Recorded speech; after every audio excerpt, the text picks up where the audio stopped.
Mysterious and omniscient power, forever indebted to your grace, restoring our evanescence with every breath we take. We give our love to you now, for you've given us another day.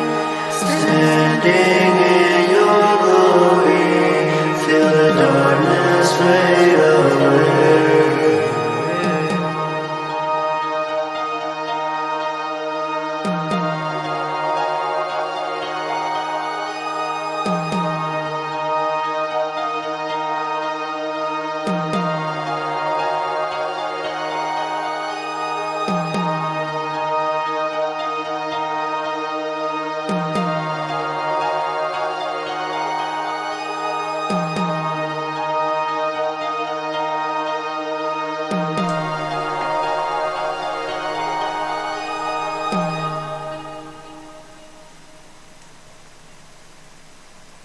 Hey everyone, I'm Jared Bro, I'm Keegan Myers. And today is our launch of our channel, Seeker Sanctuary, where we'll be bringing you weekly episodes discussing spiritual topics that are very relevant to today. So this week we're kind of debating what we should talk about. We had kind of discussed talking about Dune and its implications spiritually. For those who are not familiar, it is a new movie that is out. It is based on Frank Herbert's book, Dune. It is the second part of the book. But if you're not familiar with it, you know, it's about these foreign people that come to this world. They're mining it for its resources that is needed for travel. And the indigenous group that is there has a specific religion where they're waiting for a Messiah to return and to liberate them from the oppressors that are foreign to this desert world. This mimics a lot of today's world. It mimics a lot of religions here a lot of Judeo-Christian religions. So that's why Dune is very relevant today. And the second part coming out, where it's the liberation part where they're overturning, the indigenous people are rising up against their oppressor, right around the time that Israel and Palestine are now in conflict again. It's kind of, interesting. And we kind of want to compare that, religiously, looking at from a spiritual point of view, not a political. We're not looking at it politically. We want to talk about, desert peoples waiting on messiahs, waiting on a prophet, and following their prophecy. And what do you have, Dad? I think that relates to it. So, like in Dune, we see that they have this Messiah that they're waiting on, but that belief system was actually not indigenous to their world, right? Mm-hmm. It was brought to them by the Bene Gesserit, which was seeding different worlds with superstition, in that case, or different religious ideology, to bring about the coming of these foreigners and say, hey, there will be a foreigner, an off-worlder, that will be a Messiah that will liberate you. So it's kind of like a social engineering, Mm-hmm. It's a proselytizing. They were waiting on it. They were creating this. So, how does this relate, with we see different religions proselytizing today, right?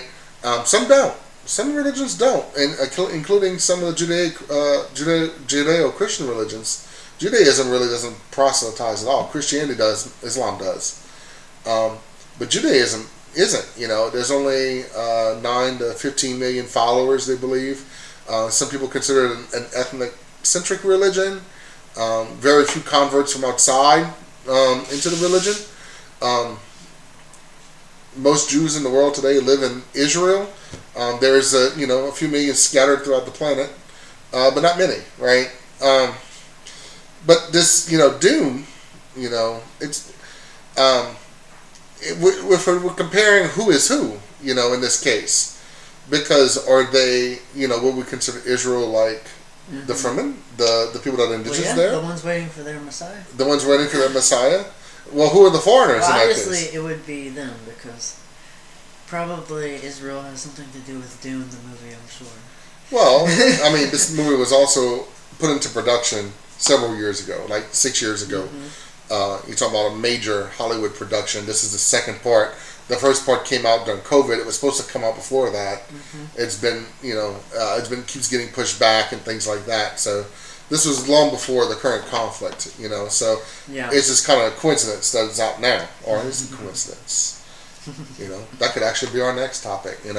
Coincidences. Do coincidences? What is that? Do they have things happen for a reason, or do things just happen by chance? Maybe the thing in Israel is the beginning of some kind of messianic thing, and it's not a coincidence. A lot of people believe this Israeli conflict is like the second coming beginning. Okay. Yeah, well, evangelicals definitely do that. I don't know if you know this, but a lot of evangelical churches actually do fund Israel. They send money to Israel. But you're saying, going back to Dune, it makes sense that it would be related because their Messiah came. And it was Timothy Chalamet. Yeah. Paul Atreides. I don't think Timothy Chalamet, personally, is going to be saving. I don't think he's our Messiah. But, so they did. They had their Messiah, and it was, was it? Because on the film, for those who are not familiar, I'm going to be spoiling the part 3. So, we'll leave it at that. Is he their Messiah? They believe he's their Messiah. He does fit with their descriptions, according to the Bene Gesserit. The Bene Gesserit, again, was, breeding this religion, from the backgrounds.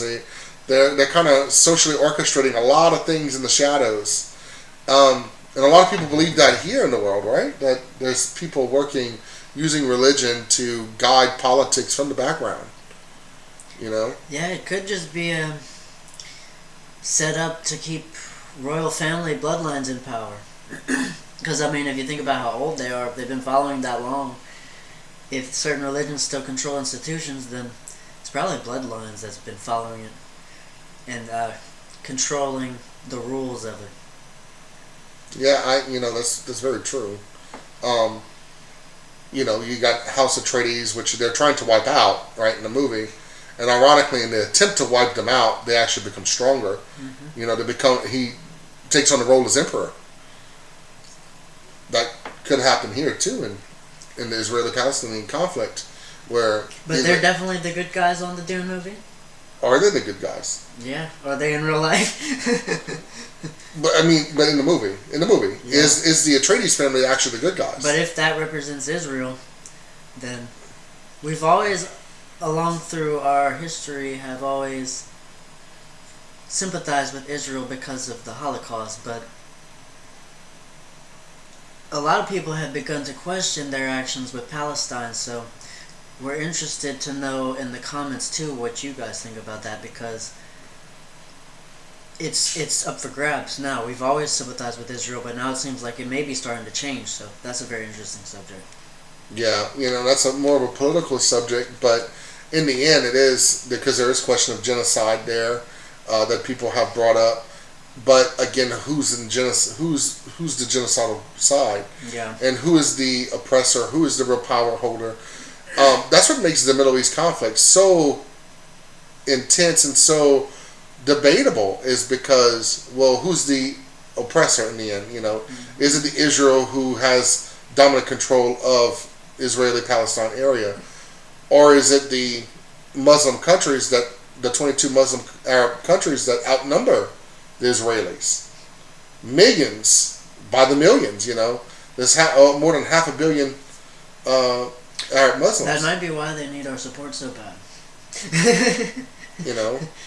So, they're the slim minority, I think something like, if you calculate it, and don't get me wrong, and I'm a math teacher, but however, I may not have this calculation right, something like, Jews account for less than 1% of the population, worldwide population. Meanwhile, there are... Which makes sense why they'd want to protect them in that case, but... Yeah. But what's the line between protecting yourself, and because like if someone is hurting you, you want to protect yourself from them, but you don't want to hurt them in retaliation. So is what's happening? Are they just protecting themselves, or are they actually hurting the situation worse? That's the topic of debate in that situation. That's kind of the age-old debate with society, right? Like, if you treat someone like a criminal, then they behave like a criminal. Treat someone like an animal, to behave like an animal. So that's how we get people who are put into a justice system that is very punitive. They come out behaving worse because what they got to lose, right? Well, also, where do you draw the line on punishment? Like, that goes back to prisons, too. Where do you draw the line on how bad it is? But also on technology. Do we want it to be so close to Dune, to where we can blow people up with lasers and stuff? Like, it's getting to that point? And I mean, and then it comes to who actually has the actual power. I mean, if we're using drones, that's not sacrificing any human life on our part to take out hundreds of people, at once. Fair? Is that fair fight? Because then you're not putting any lives on the line. So this is a huge controversy, and spiritually, it's an even bigger controversy, right? So both Israel and the Palestinians or Arab Muslims, all of them, have claim to the Dome of the Rock. It is the site of Solomon's temple, but it's now the site of it's a Muslim temple called the Dome of the Rock. So they do have a secret synagogue underneath, though. It's actually not very secret, but... Well, that's what some people claim. Well, it's there. I'd have to see that for myself. Yeah. But, it becomes a big problem, right? You have multiple people. Christians want it too, right?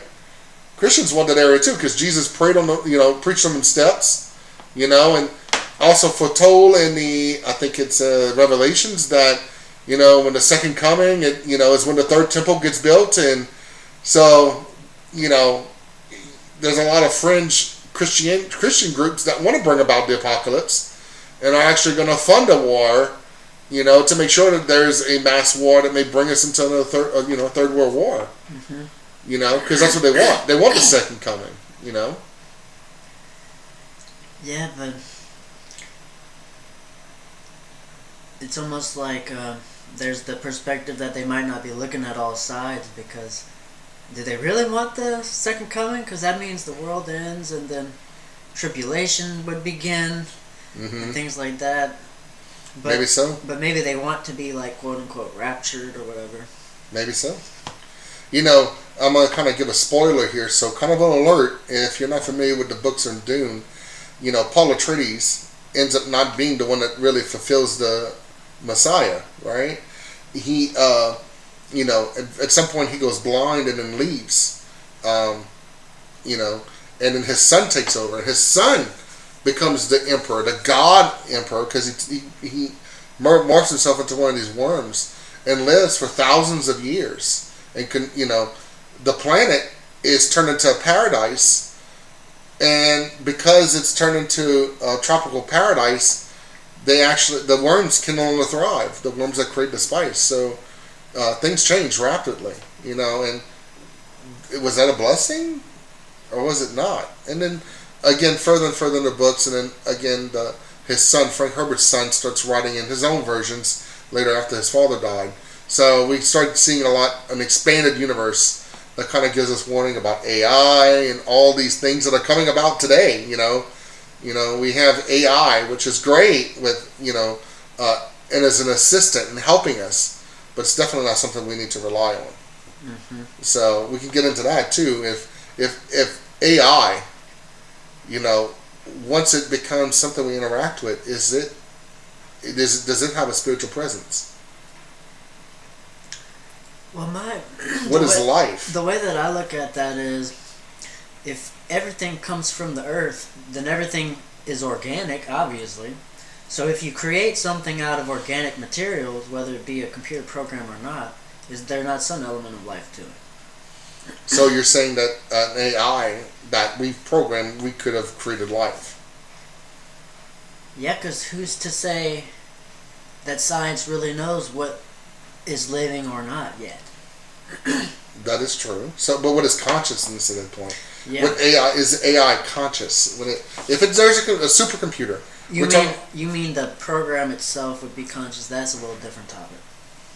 Can it make decisions? The computer it's on might be or not conscious, but may be alive with a certain level of consciousness. But will the AI give information from a conscious point of view? Mm-hmm. So the AI that people have access to now, it requires a directive. Like we have to input to make it work. Well, yeah, it just doesn't work on its own. It's like they're pre-programmed with information. It is. It's a pre-program. Are we pre-programmed with information? Oh, people? Yeah. We have instincts. Well, if you think about... what does a baby, when it's born, what does it do? It takes its first breath. That's pre-programmed into it. Well, if there's a progressive revelation of prophecies and things like that, then it seems like it would have been pre-programmed. The AI? Wait. Well, are you humans or what are you referring to? What's I'm saying if, like, for example, we're talking about how there could be, relating to Dune, the Messianic period, if that is so, then... I'm just forgetting where I'm going with that. But we're talking about, like, AI itself, it being pre-programmed. If it's pre-programmed, does that make it alive? But again, what I mentioned is, well, we're technically pre-programmed. No, I wouldn't think so. You don't think the difference between it being conscious would be if it started to develop its own understanding of the world. But it will. Soon enough, it will. They created AI, now it's learning. There's a learning AI, and it adapts to us. But it does still require input. But I don't think people know what makes something conscious yet. Yeah. It might be something organic that can't be replicated. It's a possibility. You know, there's lots of sci-fi movies where the consciousness is transferable. You know, I think of the series Upload right now on Amazon where, you know, these people blow their heads off and then they upload into this virtual reality and live out their life there. But are they really living, or is it just a copy of their conscience? It's not actually them. It's just some copy. I think that depends on their experience. If they consciously remember being in a body and then getting onto a computer, and they're able to continue that experience from a body to a computer and not miss a beat in between, then they probably retain their actual conscious. But if it's like... I mean, when I said about a program that'll take off of one computer and put it on the other, if does that program remember being on the other computer? Possibly, it may have some files from that computer, but that doesn't necessarily mean that the program as it worked on that computer is going to work the same way on the other computer. You know, one may be slower than the other because of the processing speed, or just react differently. You know, is it the same? Biologically, there's something lost when we become non-biological. I think if humans get to the point they can develop human bodies, that, first for one, seems like it goes against God if you believe in God. Because I think God's the one that's supposed to create humans. But honestly, think of most pagan religions too. You know, they believe in the natural order of things, the earth, and they're going to say the same thing, wouldn't they? I mean, AI would be unnatural. An artificial intelligence you living on artificially wouldn't be living at all. That would not be what you'd want. So that'd be going even against their religions, don't you think? I can't think of a single religion that would almost promote that. That actually brings in another sci-fi. You're not familiar with maybe this. Scientology. Maybe Scientology. Well, of course, there might be aliens inhabiting us. Or others. I don't know. Or one of those starseed children.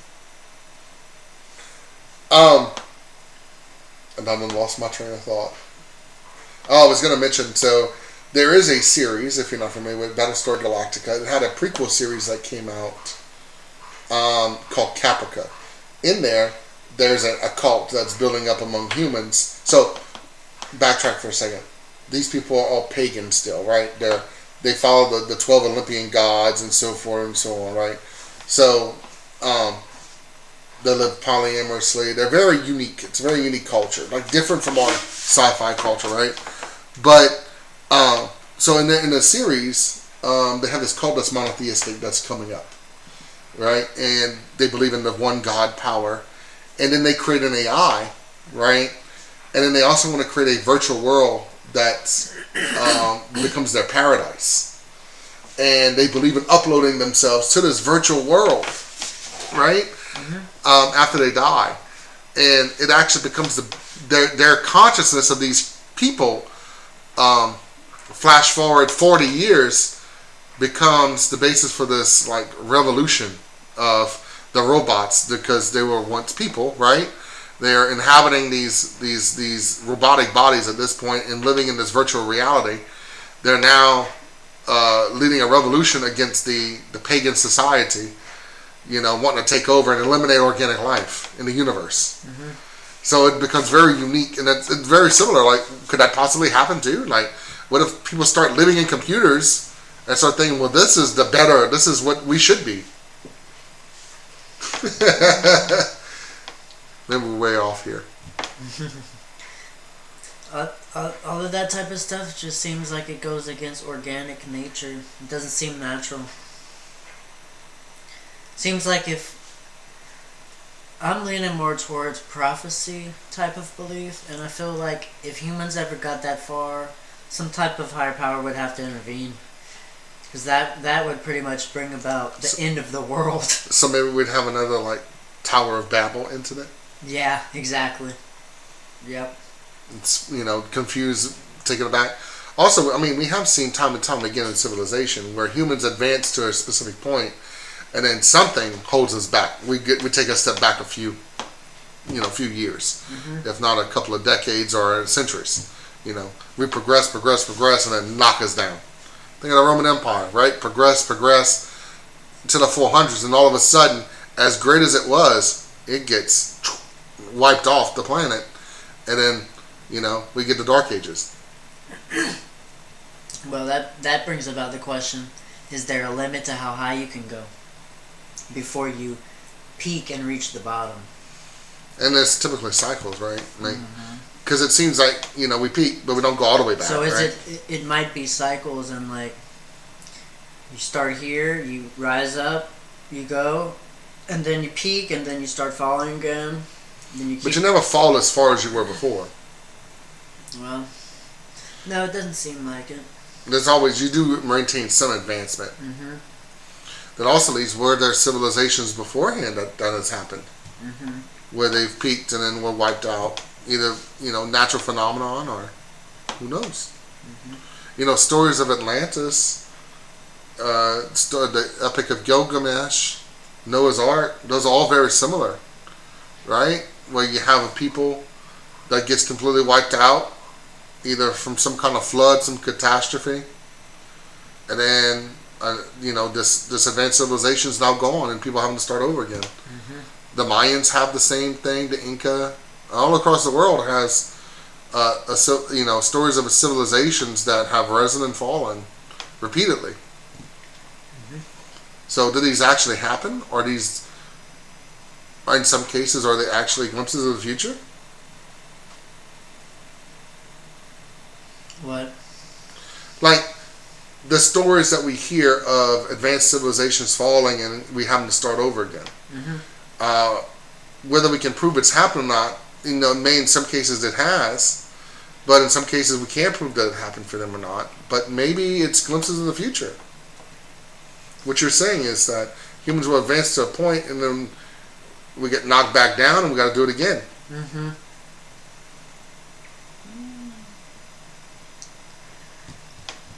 I feel like it can fluctuate. Like, you can get so high and then something can knock you down from it. Then you have to start over, and then, like the ancient Egyptian empire was probably existing at peak vibration, but when you exist at such a high level, it's like you increase your sensitivity, but when you increase your sensitivity to the higher things, it's also increased to the lower things, so it's easier to succumb to things too. That's why people in power will succumb to things, because you get such to a high point. Sometimes you can see yourself become the villain because you end up in the powerful position now. you kind of touching on something that kind of sparked my interest here. Talking about higher vibrations, and you get so high, maybe you separate yourself from the physical at some point too, like Buddhist monks. Yeah. Those monks that are able to meditate to the point that they've pretty much outside their body, and then what happens is their body withers away. Mm-hmm. Or the ones that eat this certain diet and become mummified. Mm-hmm. They basically meditate until they're dead. Well, if you think of quantum physics, if you continually raise the vibration of a certain multiverse, then maybe you can quantum hop into a version of reality where you're infinite and you no longer have to eat, and you basically create heaven on earth by aligning those polarities within yourself. Very interesting. Very interesting. Mm-hmm. All right, well, this is a good discussion tonight. Mm-hmm. So this was just our very first, this is our trial run. There's no script here. This is just us having a conversation about, the conversation drifted a bit here. And I really hope y'all enjoyed it. And I hope to see you all again.